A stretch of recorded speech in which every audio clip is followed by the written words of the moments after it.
సిగ్గుండాలి నీకు. వాళ్ళు వద్దన్నా కానీ మళ్ళీ మళ్ళీ వెంటపడ్డాను. లేదు బ్రో, నిజంగా సిగ్గనేది లేదు బ్రో.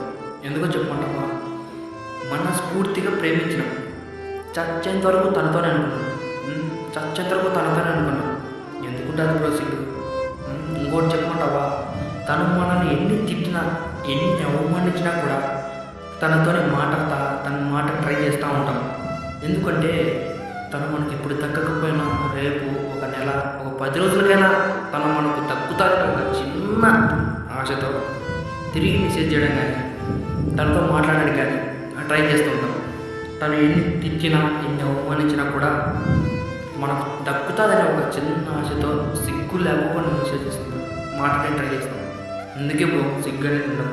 డార్లింగ్, నువ్వు కాదురా, ఇంతలా ప్రేమించి నిన్ను కోల్పోయినందుకు వాళ్ళు బాధపడాలి.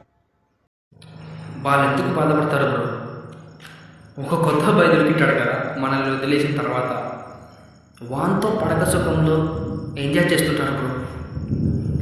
వాళ్ళు బాధపడతారో తెలియదు కానీ, లేదో తెలియదు కానీ, మనం మటుకు ప్రతిరోజు బాధపడతాం. ఎందుకంటే జరిగిన రోజులు గుర్తు తెచ్చుకుంటూ, గంటల గంటల ఫోన్లో మాట్లాడిన రికార్డులు వినుకుంటూ, తన ఫోటో చూసుకుంటూ, ఎవ్వరు లేని సమయంలో ఒక్కని కూర్చొని ఏడ్చిన రోజు చాలానే ఉన్నాయి బ్రో. వాళ్ళు బాధపడతారు తెలియదు కానీ, మనం ప్రతిరోజు, మన అబ్బాయిలు ప్రతిరోజు బాధపడుతున్నాం. నిజమే నాదేలే పాపం.